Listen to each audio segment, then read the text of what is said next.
Listen to Todd Shapiro on Canada Laughs Ch.168. Ari Goldkind. Is this impeachment stuff now? Is this the end of Donald Trump? I still don't think it is. I think it's a huge story, and I think his life. I actually don't think Mr. Trump will sleep tonight as much as he sleeps like a baby. I think he'll be toilet tweeting at 2 in the morning this morning. But I can tell you this is actually a very big development, and it's so interesting to me that if the beginning of the end for the Trump presidency comes, it comes from these two, Karen McDougal and Stormy Daniels, those payments, rather than all of the other things that you could arguably say Trump shouldn't be president for. The fact that it was to keep two women who he slept with quiet. And by the way, just for people to understand, it's called an in-kind campaign contribution. And what that means, if you do anything and don't declare it with a view to it being a campaign finance expenditure, but you don't declare it, you've technically committed a crime. I just find that so fascinating, particularly in the hindsight, where nobody voted for Donald Trump as America's greatest dad, and he must be sitting here, or greatest husband more specifically, he must be sitting here, and probably Michael Cohen has asked himself, geez, you know, he probably would have gotten an extra 3 or 4 million votes if people knew back at the election about Stormy and Karen McDougal, given that he has essentially become the Teflon Don where nothing hurts him. So essentially, I guess to dumb it down a little bit, they get campaign money. You do this big raise. You get millions and millions of dollars from people.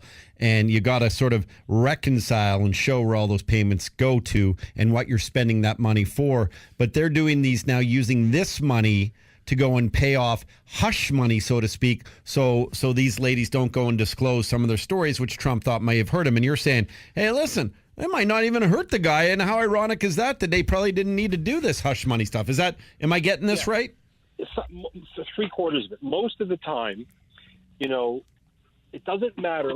By the way, it doesn't matter whether these are the donations of people in flyover country America or whether it was Donald Trump's own money. If you're going to make a campaign contribution, and let's just go back to, you know, what this is, because at the end of the day, this was a payment that, as much as Rudy Giuliani, who to me continues to be literally insane, as much as Rudy Giuliani said it wasn't for the campaign, or even if it was kosher, it would have been kosher. I emphasize this. It would have been kosher if it was declared. It wasn't. So that's what makes it an unbelievable. So if you actually said, for the campaign, we wanted to do some damage control, mitigate damages, so we paid Stormy Daniels in a very legal thing, $130,000. Now, if you declared that at the beginning, then that wouldn't have come back as a criminal offense? Correct. And remember what Mr. Cohen just pled to, because you had your very exciting breaking news bulletin right there, is most of what Cohen pled to was personal to Michael Cohen. He doesn't pay his taxes accurately. He fudges his taxes. That doesn't blow back on Mr. Trump in any presidential way. However, the payment to Stormy, that, you know, Michael Avenatti, the lawyer who's very famous now, the payment to Stormy, that's what's here. And the payment to Miss McDougal, just for people to understand this, because when you go get groceries tonight and you look at the National Enquirer, there's a connection, which is that they paid the National Enquirer because the National Enquirer paid $130,000 or $150,000 for the rights to publish Karen McDougal's story, the Playboy Playmate. But what the National Enquirer did, and his name is David Pecker, a pretty unfortunate name for the CEO of the National Enquirer, in all fairness, is they bought the story for 150 G's and then buried the story. And the argument, to make this come back to Trump, is that was done in the months or recent development up until the election during the Trump campaign. So again, this was done sort of under the table, not declared, but if they would have declared it, you and I would not be having this conversation right now. And is it also kind of ironic, though, that all this investigation stuff and all these pleads that Michael Cohen had just done, the tax evasion, false bank statements, unlawful corporate contributions, excessive campaign contributions, things like that, I do find it kind of interesting. There's still none of this collusion with Russia stuff in this, though. Like it's taken a twist of different, wasn't the whole point of this investigation to do with Russia? I think so, and I still so that's an interesting point. You're very wise to ask that, because I don't know if you watch football. I watch it basically in the playoffs. And have you ever heard of the term a ticky-tack foul? I actually don't know the term, but all right, so it's a foul that, for example, if somebody goes for Tom Brady's head, that's a real foul. That's something that deserves a suspension, a 30-yard go back in the field, the touchdown's reversed.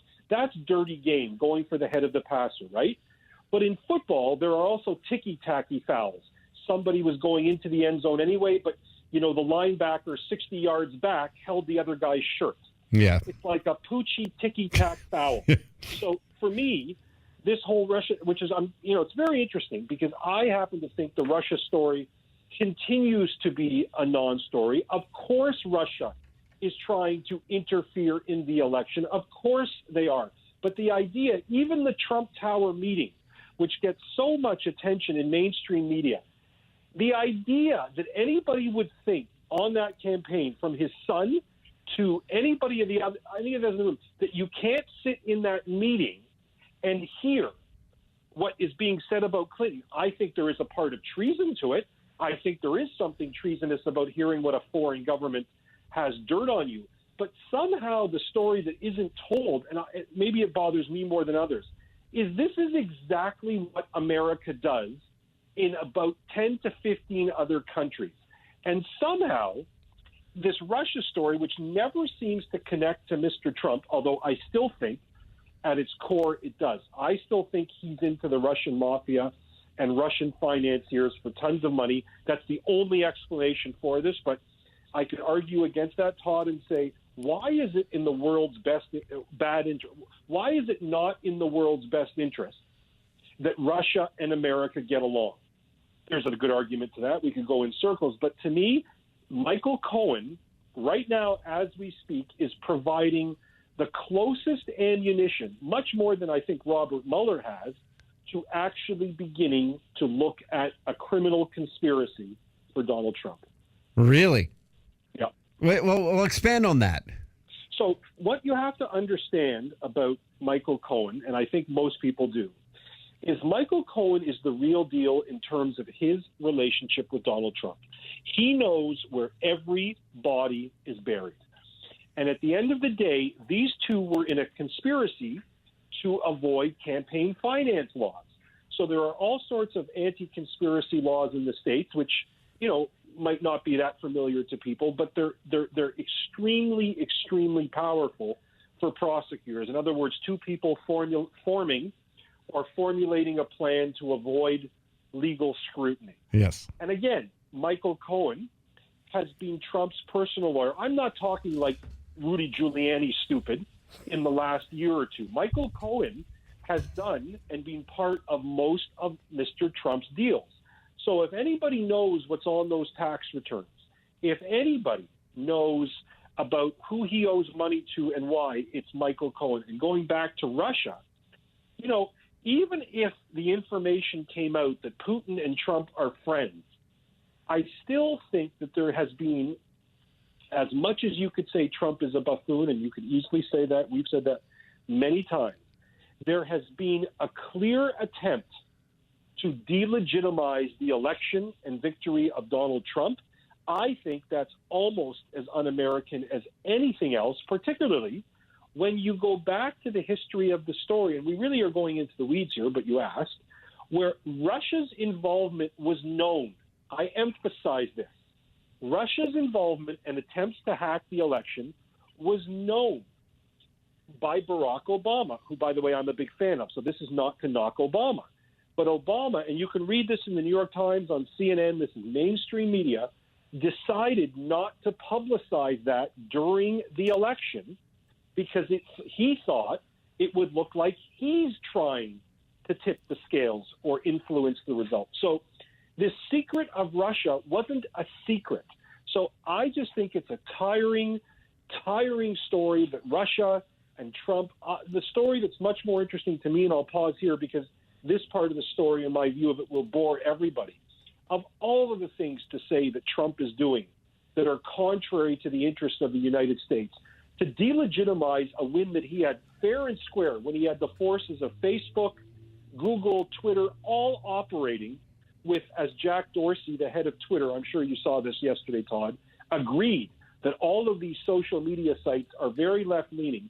For him to win fair and square, but for people to not be outraged and think it's un-American what he is doing to the environment, how he conducts himself in that office, escapes me if at the end of the day, reasonable people can accept, and I emphasize this, can accept that Russia hacked into the election, maybe to elect Donald Trump. That's not even necessarily true yet. My whole thing is, so in the future, prevent Russia from doing it or go after them hard. In fairness, Mr. Trump doesn't seem to be interested in going after Russia hard. And it's just interesting because it also comes down, which seems like to be sort of a sex scandal, but a sex scandal in the past, which is interesting because we've seen a sex scandal in the past with a former president, one that led to an impeachment, but obviously didn't lead to him stepping down from the job, was Bill Clinton and Monica Lewinsky, which in a way feels like, now that you go back at it in this day and age, I don't know if there would be as many jokes said about this stuff because it feels like a very abuse of power type of thing. And in Donald Trump's case, was his an abuse of power in any way? Well, so I didn't think we were going to go there, but let's talk about that because I know the Clinton story well, and it actually ties into Trump today because the judge who Trump appointed, Brett Kavanaugh, to the Supreme Court a couple of weeks ago, is the judge who, back when he was a lawyer, was behind the witch hunt for Bill Clinton for having consensual sex in the Oval Office with an admittedly younger woman and admittedly a girl who worked for him, but even Monica Lewinsky has come out and said this was consensual. So that dynamic is in play, but the abuse of power term that you used, remember, we are in a day and age of Me Too, although I think that movement has some significant problems after the revelations yesterday. Yeah, from Asia. Who herself, has some serious credibility problems. We can talk about that on a different day. But what Trump did with Karen McDougal and Stormy Daniels was, even on their own telling, a consensual sexual relationship yes. with adults. So again, I go back to this idea of what is exactly this hunt for Donald Trump about? Is it because he has a different view of immigration? Is it because he has a different view of what America is? Because if you want to get him for something, what is he being gotten for? He's being gotten for $280,000 of payments to women for non-disclosure agreements that were done with lawyers. This is important. This was done through lawyers. This wasn't some backroom deal that was done in cash, although you had that tape of the cash thing coming out that Trump suggested. So the idea that this is how you take down a precedent that most people, that 64 million people don't like and 62 million people do like, over this, that just seems to me to be fundamentally, and I know I could argue both sides of this, so fundamentally undemocratic that I don't know where to begin. Because even if you disagree with that and say, well, he cheated by not declaring the Playboy Playmate and Stormy Daniels payment, he cheated by the tune of $280,000. I mean, you and I could probably sit on this show now till midnight talking about all of the things that all of the people campaigning do that's funny with money. Now, do I think there should be some kind of censure for it or punishment for it, or like when cops get in trouble, they get docked 3 days' pay? But the idea that this is how you take Donald Trump down, I'd like to know what Michael Cohen is really going to do in the coming days, and if he's going to go further in to the Trump story, which we don't know that he is. It's not clear from the courtroom that's happening live as we speak if he is, for lack of a better term, going to rat, not a term that I love, by the way, I don't love that word, but if he's going to rat on Trump. So I just think there are so many problems about this story where people say Trump is anti-democratic. It's sort of like, for your listeners in Ontario, the premier of our province here in Ontario is Doug Ford. And he won with a super majority.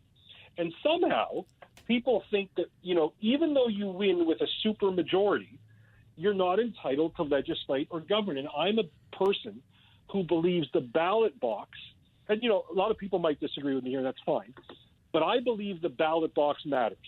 When people go vote for their chosen candidate, that actually matters, and that person should be entitled to govern within reason. So this takedown of Donald Trump, who, by the way, I don't think should be president. I mean, I think there are probably 100 people better than him to be president, but what I think doesn't matter. People voted for him.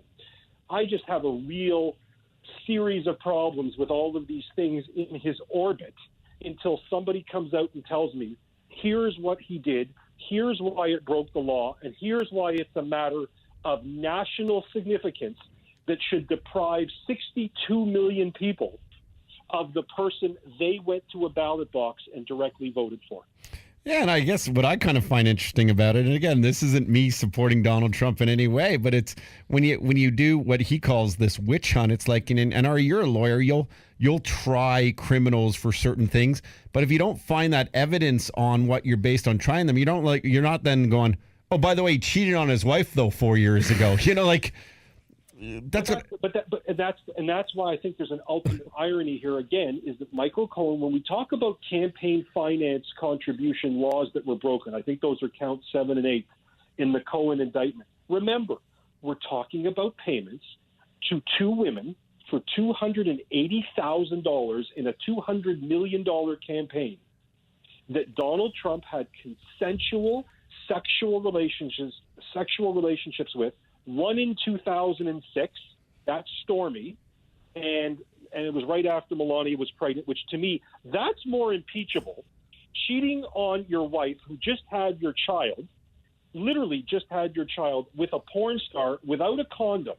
If somebody said to me, which do I think is more impeachable for Donald Trump, I would go with that than the fact that he paid some hush money so that they wouldn't talk. Now, maybe I have a warped sense of it, but, I actually feel bad for Melania. Well, you have compassion. But you never know. Maybe they have an open relationship. Like that's the other thing. People don't know the dynamics. True. What's that? Don't know what goes on. That's 100%. Yeah, people don't know the dynamics of marriages these days. There's a book called Baby Bump or something, and it actually shows the statistics of that's when men start to cheat at that moment. Like it's astronomical in terms of the numbers. And that's the other thing: the hypocrisies of men or women who are may have been on sites like Ashley Madison or something, and yet they're probably going to be talking about how disgusting this is. Yet, I'm sure there are some who say that who have done certain things.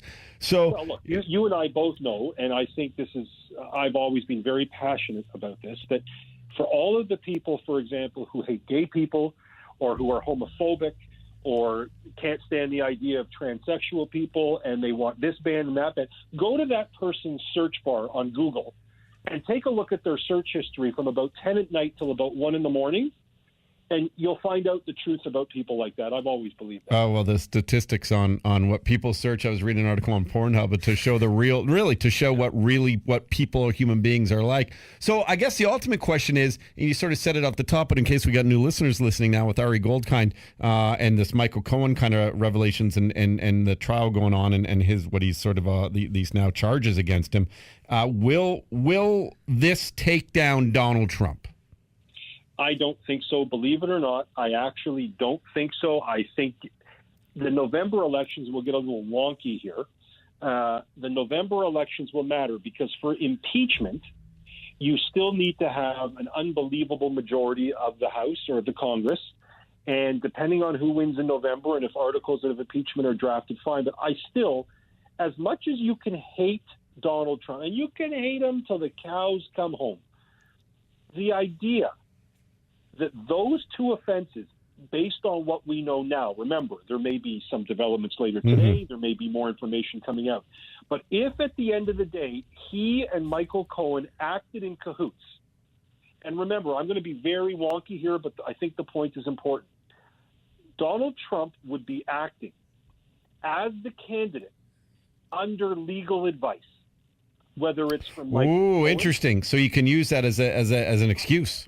But it's not an excuse. I actually I know what you meant by that. But at the end of the day, again, this wasn't Donald Trump in a steakhouse handing $130,000 over with no lawyers, nobody on his team, no campaign. This was known. This was not a secret. So at the end of the day, if this is what gets the Congress of the United States, and again, there may be a lot more coming. We may know in a month that Robert Mueller has much more than you and I and the world knows. We may know that. Robert Mueller may not play his cards anything other than close to his chest until it's time to drop a nuclear bomb. But the idea that articles of impeachment are drawn up over these two payments to these women, even if it is acknowledged that it's a campaign finance contribution not declared, in conjunction with his lawyer, who was acting as the lawyer on the transaction at the time of the transaction, that to me seems borderline insane. We got about 2 minutes here. Have there been precedents of other campaigns where money has been used, not just as hush money, but for anything that wasn't declared that affected any position in the States? Do we know that? No, because I don't think there's ever been a candidate as hated in today's day and age of anti-social media, which is really what this is about. There's still a fundamental perversion that the entire world thinks Trump should be out, or that he's evil, or that he's the devil, or that he's this, or that he's that, because people look at their Facebook and Twitter. And I'll give you an example. And Donald Trump has 55 million followers, or 52 today. He never gets more than 100,000 retweets on anything he ever says, ever. And everyone who's hates him follows him, I know. Sorry? Everyone who hates him follows him. It's crazy. No, that's not my point. Okay. My point is that there's this idea that Twitter reflects what the ordinary average American going about their business thinks, and they really don't. Twitter does not. So my view going back to this is I can't think of any other campaign finance issue that has written this. That being said, I'm not a historian, but if this was about a politician other than Donald Trump, or more specifically, a politician who was beloved, a Barack Obama, a George Bush at the height of 9/11, when he was different than the George Bush who became a warmongering. Yeah. So, well, real quick, there with Trudeau here, our prime minister, weren't there? I don't know if it was campaign, but a misuse of funds to go visit the trip that he took. It was an island trip. Yeah, I mean, did that cost him? He gave himself a timeout in the corner. And so should this cost Trump if you take away what it was, if you don't declare it? And I don't want the moral issue here about what it was for, but I just want the issue of just misspending and not declaring. Right. So I mean, should it affect him then? He should be not allowed to watch Fox for a month. Ari, dude, I love when you join us. I want to take this whole interview and share it today because I think it's really, I think you talk about this stuff better than anyone else does, and we get to do it in a long form conversation. By the way, I watched Bill Maher this week, and I really enjoyed it when he didn't talk about the political stuff. I wanted to let you know that. Okay. I thought it was a really good episode. We got away, the last half, we got away from politics. Even himself said, and then you brought up Trump a little bit, but I thought it was very funny, and that's what I realized I don't like about Bill Maher, when it's only the political stuff. What he says, the most important thing about Bill Maher in 15 seconds is that Bill Maher actually understands what free speech is. Yeah, well, I mean, that's why I liked it this week, talking about Alex Jones and stuff, to be honest. I thought that was a really clever... And the clever stuff about people just pumping their own tires like they do on their Facebook pages. I thought it was very much like what we talk about a lot on the show. I really enjoyed it. That's why. It's unmissable, and even when you disagree with them, you should watch it, because we should always watch smart people who we disagree with. Or listen to them right here on the show with Ari Goldkind. Thanks, brother. Have a great night, okay? Thank you. Bye-bye. The Todd Shapiro Show. You are the greatest hero in American history. SiriusXM Canada Laughs Ch.168.